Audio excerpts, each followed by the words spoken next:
Həncan.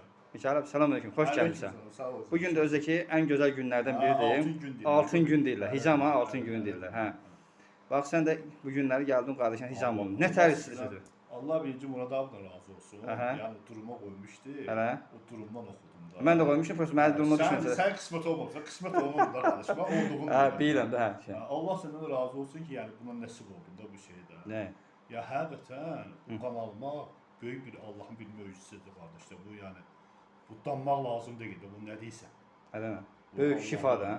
Qardaş böyük bir şifadır. İnanırım ben o ayaqdan gözlədim nəsə olar da. Hə. Amma mən bütün bədənim açılışdı. Bütün bədən. Gözlərim işığa gəldi. Yəni bu həqiqi olan bir şeydir. Gözlərim işığa gəldi. Nəfəsim təngə nəfəs idim açıldı, nəfəsim açıldı. Subhanallah. Və nə deyim, yəni bu sözlə izah eləmək olmurdu. Yəni çox gözəl bir nəticəsi oldu yəni həqiqətən. Allah razı olsun. Öz bədənim təmiz yüngülləşər. Təmiz yüngülləşdim qardaş. Allah. Yəni ki bu inanırsan bir görmə sistemim açıldı. Nəfəs alma sistemim açıldı elə bir. Yəni necə deyim sən?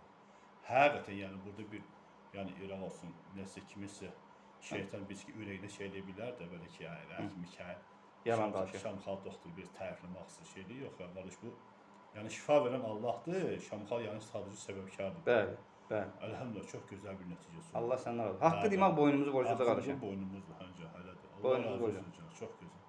Maşallah. Can sənə can. Allah səndən razı olsun. Allah. Gündəm. Hə. Mikail abi. Həncə. Bunu inşallah böyük bir işlə bu hicamanın böyük bir gün hem yaxşı günündəyik, hem bir şərəfləndik mənəcəyik. Hem mən də özüm də şərəfləndim çünki qardaşlara inşallah belə yəni şifasına vasitəçi olurum deyə. Elhamdülillah. Allah razı olsun.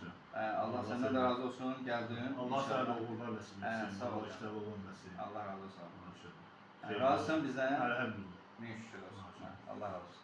İndi ortana basaqlar.